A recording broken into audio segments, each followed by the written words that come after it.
ஒரு ஊர்ல ஒரு ஏழை விவசாயி இருந்தாரு. அவருக்கு எப்படியாவது வாழ்க்கையில முன்னுக்கு வரணும்னு ஆசை. அதுக்காக நிறைய குறுக்கு வழியில பணம் சம்பாதிக்க ட்ரை பண்ணினாரு. ஆனாலும் எதுவுமே அவருக்கு கை கொடுக்கல. ஒரு நாள் அவர் வயல்ல உழுந்துட்டு இருந்தாரு. அப்போ டொயின்னு ஒரு சத்தம் கேட்டுச்சு செல்லங்களா. என்னடான்னு பார்த்தா அது ஒரு பானை. விவசாயி சோகத்துல மூழ்கி போயிட்டாரு. ஏன்னு தெரியுமா? சொல்றேன் கேளுங்க. என்னடான்னு பானைக்குள்ள புதையல ஏதாவது இருக்குன்னு பார்த்தா பானை எம்டியா இருந்துச்சு. அதனால அவரு ரொம்ப ஃபீல் பண்ணாரு. அப்போ திடீர்னு அவரோட மண்வெட்டி பானைக்குள்ள விழுந்துடுச்சு. என்ன ஆச்சரியம்! பானைக்குள்ள விழுந்த மண்வெட்டி 100 மண்வெட்டியா மாறிடுச்சு. விவசாயிக்கு ஒரே சந்தோஷம். உடனே 100 மண்வெட்டியும் கடைக்கு போய் வித்து பணம் சம்பாதிச்சுட்டு வந்தாரு. மறுநாள் பானைக்குள்ள ஒரு முட்டைய போட்டாரு. அது 100 முட்டையா மாறிடுச்சு. அதையும் சம்பாதிச்சுட்டு வந்து இப்படியே பெரிய பணக்காரனா மாறிட்டாரு.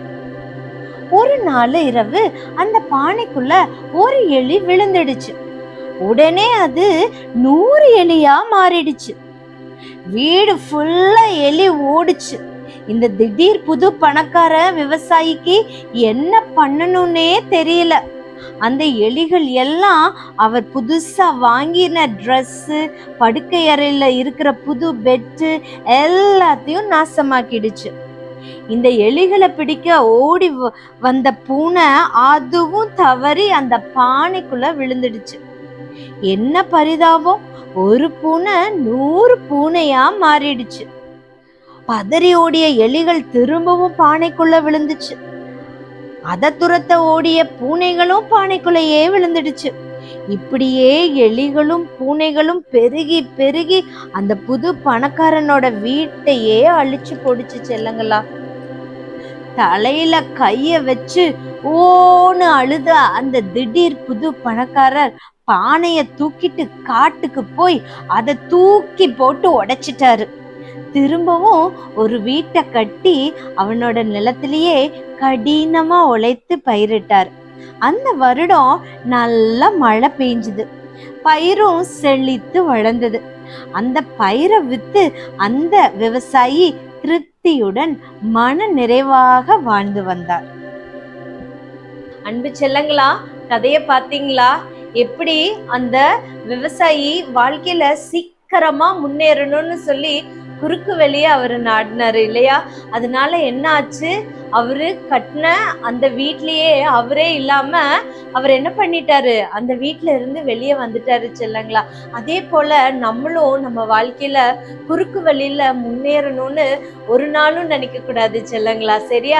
எப்பவுமே நம்ம நேர்மையை தான் கத்துக்கணும். நேர்மையா நம்ம இருந்தோம்னா வாழ்க்கையில நம்ம முன்னேற்றத்தையே பார்க்கலாம். பைபிள்ல கூடயோ ஒரு வசனம் அழகா இருக்கு. என்ன வசனம்னு பார்க்கலாமா? ஏசப்பா நமக்காக ஒரு வசனமும் கொடுத்திருக்காரு. அது ரொம்ப சூப்பரா இருக்கும். அக்கா, அந்த வசனம் என்னன்னு சொல்லவா? ஆரம்பத்திலே துரிதமாக கிடைத்த சுதந்திரம் முடிவிலே ஆசீர்வாதம் பெறாது. எவ்வளவு அழகா ஏசப்பா நமக்காக ஒரு வேர்ஸ் கொடுத்திருக்காங்க பாத்தியா செல்லங்களா. இந்த வசனத்தை அக்கா கூட சேர்ந்து மனப்பாடம் பண்றீங்களா? அக்கா கூட சேர்ந்து சொல்றீங்களா? சொல்லலாமா? ஆரம்பத்திலே துரிதமாக கிடைத்த சுதந்திரம் முடிவிலே ஆசீர்வாதம் பெறாது. நீதிமொழிகள் 20:21. இந்த வசனத்தை மனப்பாடம் பண்ணுங்க செல்லங்களா. உங்க லைஃப்ல என்னைக்குமே குறுக்கு வழியை மட்டும் நாடாதீங்க செல்லங்களா. நேர்மையா இருந்து பழகுங்க. எக்ஸாம்ஸ்ல கூடயும் நம்ம ஃபர்ஸ்ட் மார்க் எடுக்கணும் அப்படின்னு சொல்லிட்டு பக்கத்துல இருக்கிறவங்கள பார்த்து கூடி நீங்க எழுதிடாதீங்க செல்லங்களா. ஏன்னா குறுக்கு வழியை நாடும்போது நமக்கு ஆசீர்வாதம் நிக்காது. சரியா செல்லங்களா? நேர்மையை மட்டும் கத்துக்கோங்க. நீதிமொழிகள் 20:21 மனப்பாடம் பண்ணிக்கோங்க. சரியா செல்லங்களா? மறுபடியும் அக்கா நாளைக்கு நைட் 8 o'clock உங்களை பார்க்க வர. பாய், குட் நைட்.